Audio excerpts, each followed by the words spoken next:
waiting. When you're just so tired of trying, all alone you feel like hiding. Together we'll keep fighting. There's no stopping us. Hold on, we're gonna make it. We're gonna make it. Don't stop now. Hold on, we're gonna make it. We're gonna mountains too high we can climb it. Feelings we're taking the moment. There's no stopping us. Hold on, we're gonna make it. We're gonna make it. Can you see the sun is shining like a new hope? Feel it rising, coming over the horizon. There's no stopping us. Hold on, we're gonna make it. We're gonna make it. Don't stop now. Hold on, we're gonna make it. We're gonna mountains too high we can climb it. Feelings we're taking the moment. There's no stopping us. Hold on, we're gonna make it. We're gonna make it. Don't you give up on me. Don't you give up, don't you give up now. Don't you give up, don't you give up on me. Don't you give up, don't you give up now. Don't you give up, don't you give up on me. Don't you give up, don't you give up now. Don't you give up, don't you give up on me. Don't you give up, don't you give up now. There's no stopping. Good evening. It's November 2nd, 2 days after Halloween, and the radio stations are beginning to play Christmas music, so we have our extended Christmas season starting November 1st, and I'm Chris Gargiulo. This is my weekly video podcast, Real Estate with Mr. G. I also have a blog, and it's realestatewithmrg.blog. Let me get it up here. Actually, I'll show you first later on. We're going to show our full buying and selling guides. But here's my blog site, realestatewithmrg.blog. And I have the minimum of 5 new articles per week, as well as the minimum of 3 videos per week. I will be adding more in the future, like PowerPoint sessions and courses that I'm working on.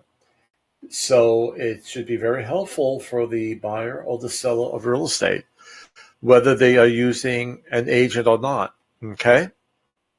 Speaking of using agents, I'm also a licensed referral specialist and associate broker for RealtyConnect.com, where I could help you find or list a property anywhere within the United States of America. Okay? And basically, you go to my website below, or you call or contact me via however you're viewing this video. Send me a message, or just go and register on my website, and you put in your basic information, and you will be matched up with up to 3 top agents in that area. And especially, like, for instance, if you're selling in one locale but moving somewhere else, maybe across the country, this will be very helpful for you, because then you could also find an agent who will show your properties to wherever you're moving. I could still give you advice. I could give you consultation, but the actual showing and listing of the property will be within our network of top producers. Okay? So with that in mind, let me show you a little video that kind of sums it up.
And that's a complete homemade video, and I own the rights to that music.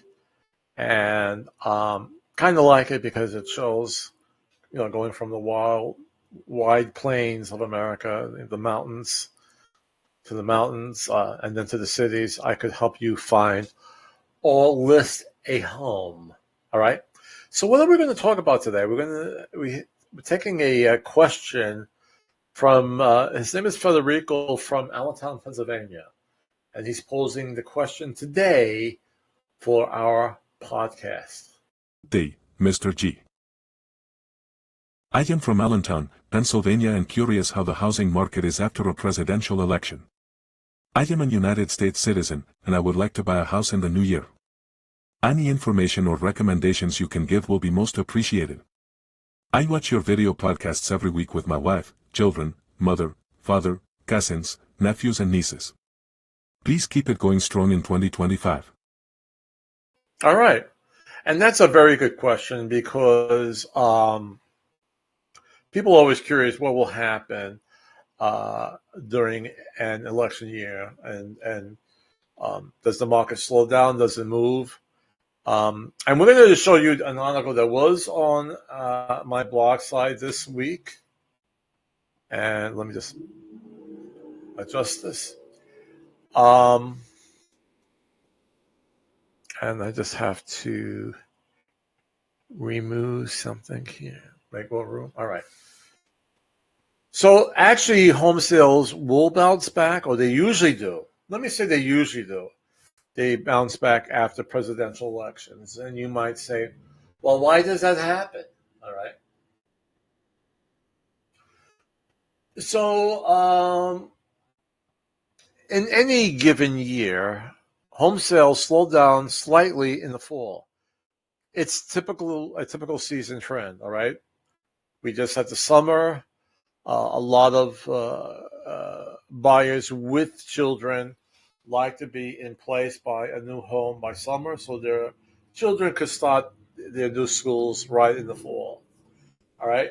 And then usually as we get into the fall and with the months as we're moving into now, into the holiday season, it does kind of dip, okay? There's a dip in home sales.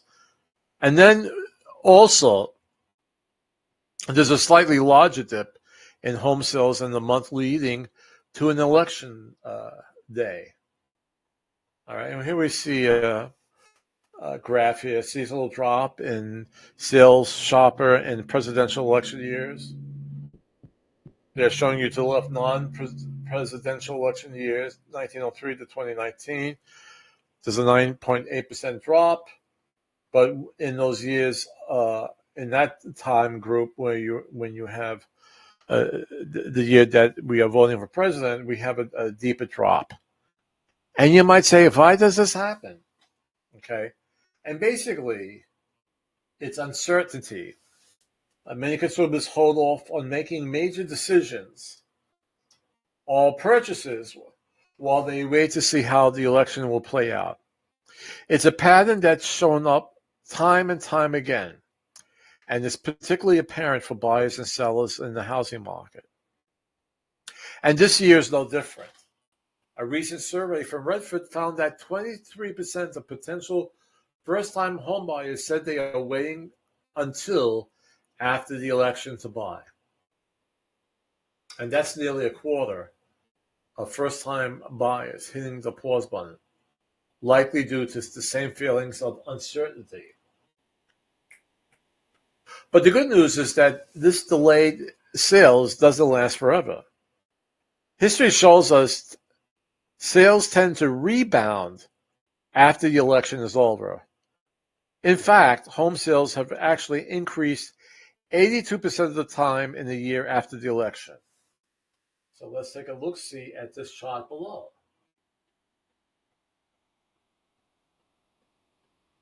Okay. In the election year, it's at 2,973,000, and the year after that, it drops about maybe about 500,000 to 2,419,000. So in the election year of 1984, it was 2,868,000. And the year after, well, actually, in this example, it did go up.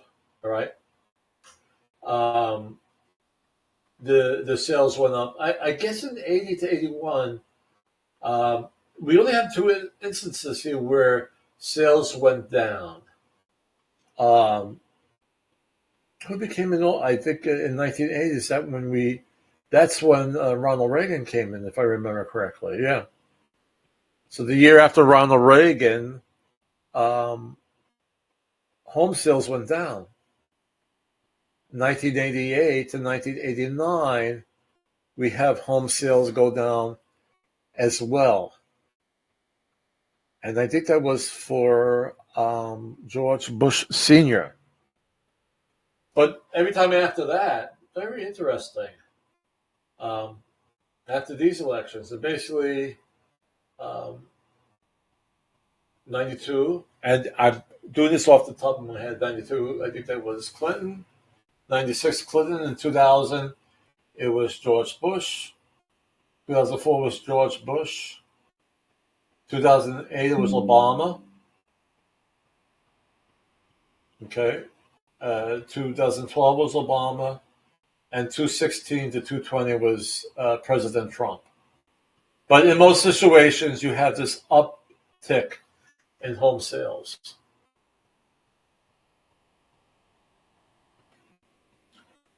And that's because once the dust settles, buyers and sellers have a sense of what's ahead and generally feel more confident moving forward with their decisions, and that leads to a boost in home sales. Or I made a mistake. In 2020, I said Trump again. In 2016, we had this is Trump, and there was a decrease in sales. But in 2023 is 2020. That's Biden coming into office, and you have an increase in home sales there. Okay. So if history is an indicator, that means more homes will sell next year. And based on the latest forecast, that's exactly what you should expect. As the graph below shows, the housing market is on pace to sell a total of 4.6 million homes this year, and projections are for 5.2 million total sales next year.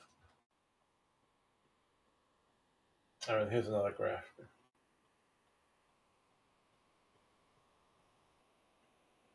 So right now 4.6, and to 2025 we have 5.2. So even though home sales might be slowing down right now, once the election is over, we're assuming they will go up. Now, what I'm going to do um, is to show an article. This is from The Economist. And this article was discussed on Morning Joe um, with Joe Scarborough. Bill Moyer has talked about it. And this article has been in quite a bit of a discussion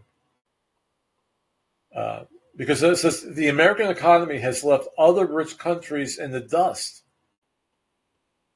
And it's actually a pretty lengthy article about how our economy, America's economy, is the envy of most of the world. And I'm going to read you some highlights from this article. And since this is not really a PDF version where I could actually highlight it, I'm just going to read you some of the things that it says. Scale and market size. The large consumer market allows American companies to benefit from scale, quickly spreading innovations and products across the country. So these are some of the strengths of the American economy mentioned in the document include. And here are some highlighted sections. But one thing has been consistent since the early 1990s. America has grown faster than other big rich countries and has rebounded more strongly from bumps along the way. And the most recent bump, of course, was the pandemic. America's growth since then has been best in class, and its strength today gives grounds for optimism about the country's economic power and potential.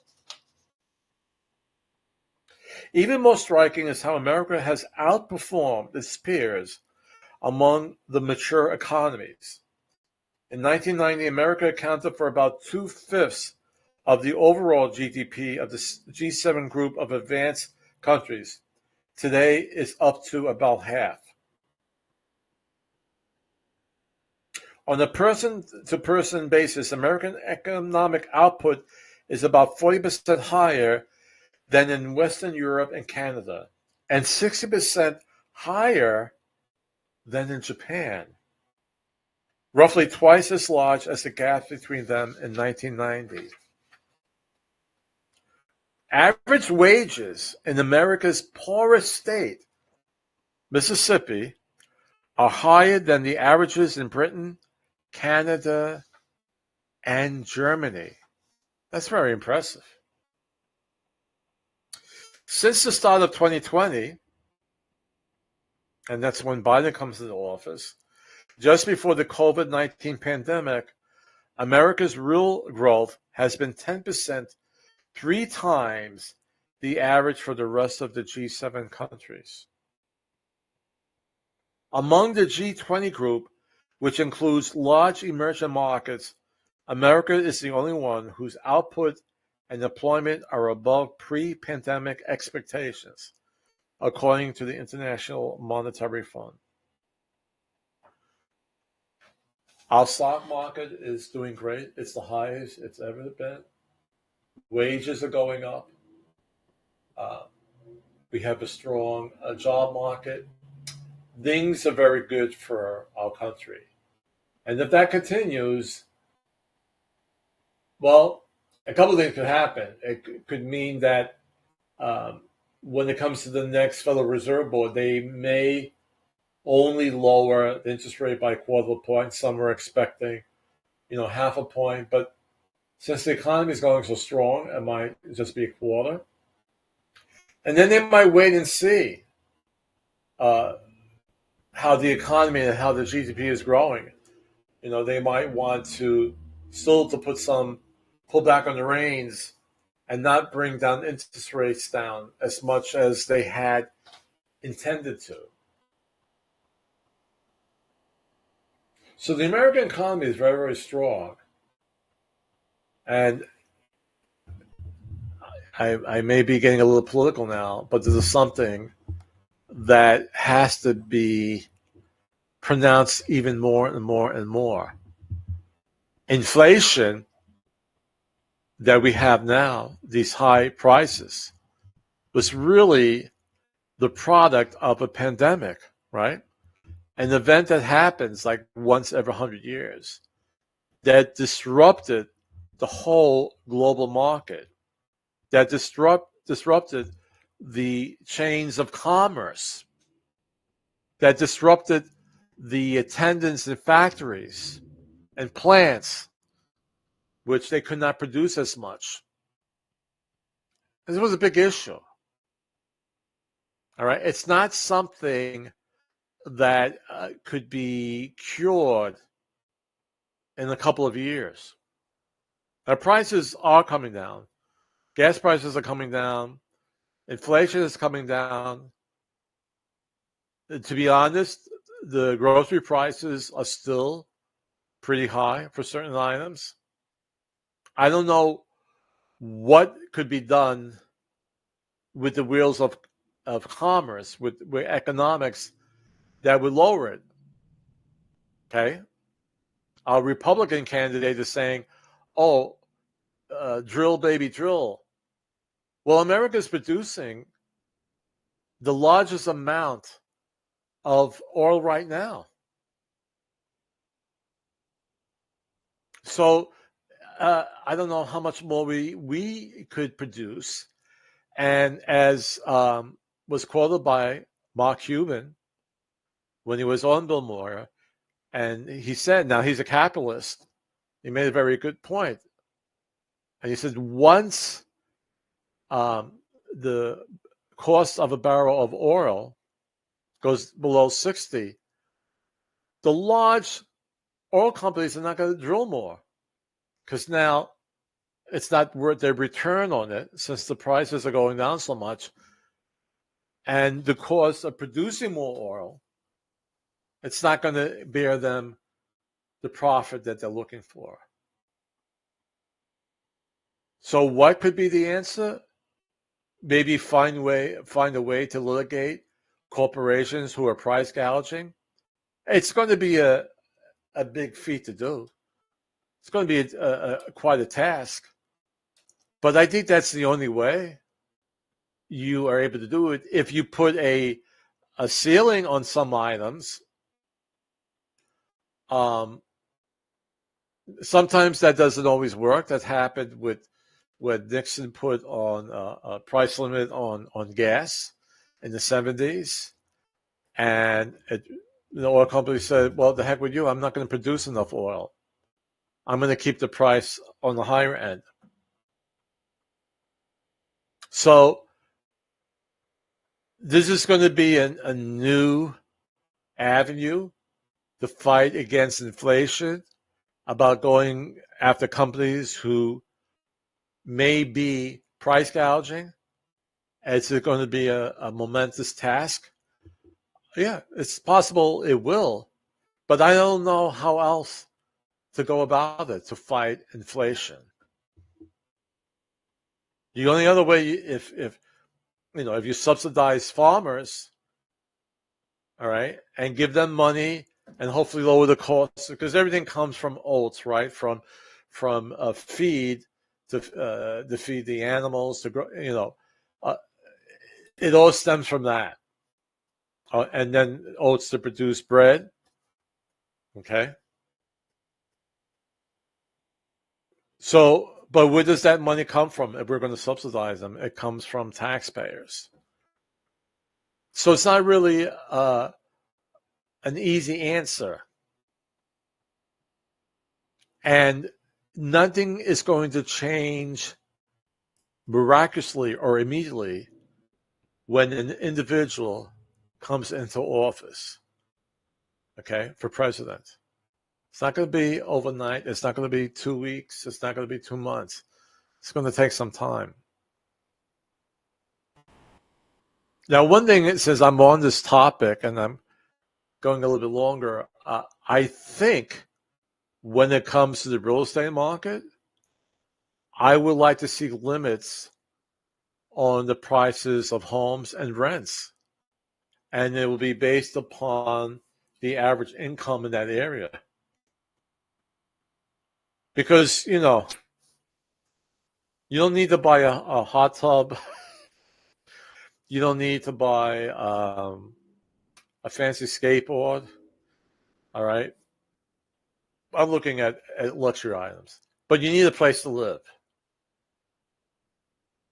And when people are having trouble paying their rents and landlords are saying bye-bye or trying to buy a home, and then corporations are buying up homes, they have the money, they're paying cash, and then they rent it out at high prices.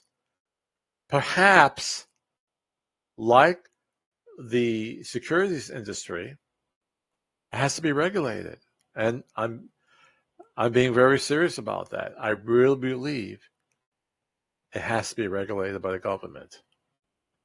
You know, make your enormous profits elsewhere. You know, sell jewelry, sell whatever. But when it comes for people's homes, for their place of dwelling, for themselves and for their families and their children, I don't think there should be a large profit margin on that. You know? Okay, that's enough. So let me show you a little video that sums up what I kind of just said. Well, what about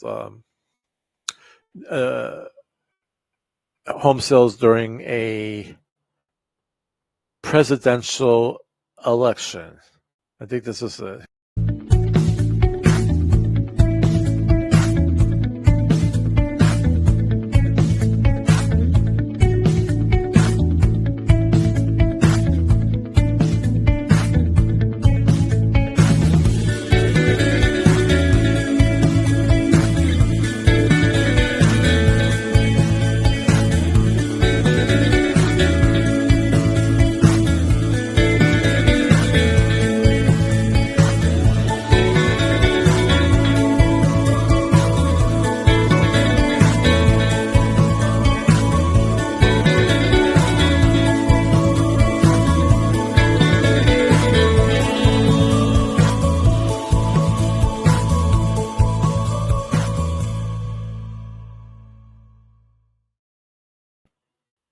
Okay, alrighty then. Now, we have out right now, and these guides come out quarterly. So right now, the full buying and selling guide is out right now. And here it is. Things to consider when buying a home, the fall 2024 edition.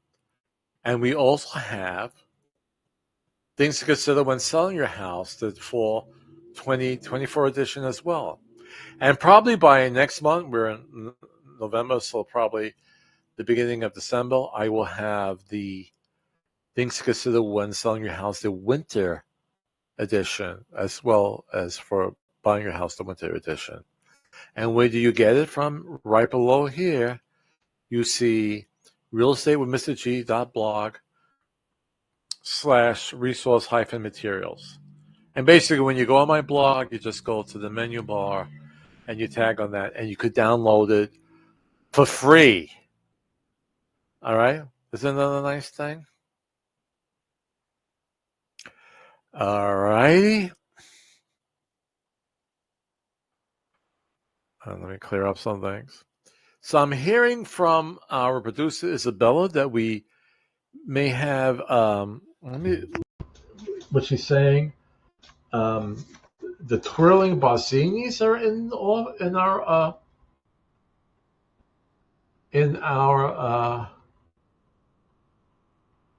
audience. Mr. G, great news. We have celebrities in the audience. Originally from Palermo, Sicily, this couple performed their acrobatic acts at local pubs and circuses. After arriving on a boat to America, they performed their bits at local nights of Columbus in New York City and Brooklyn. As interest in twirling hats waned, the husband of the act entered a life of crime with the Corleone mob family. Ladies and gentlemen, the twirling Barzinis.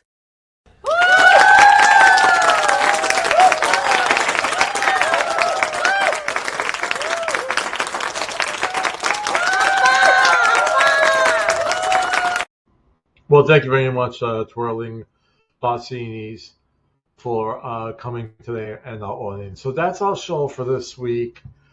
Don't forget to go out and vote. The most important thing is that you do vote and show your voice. And the worst thing is not to vote. Okay, it's very important to vote. Let me just put it that way. I talked enough for today's show, but just go out and vote, and we'll meet next Saturday.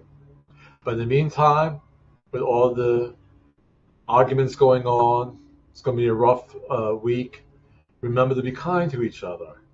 And always remember, the greatest power we have is to love, and the greatest gift is each other. And I'll see you next week.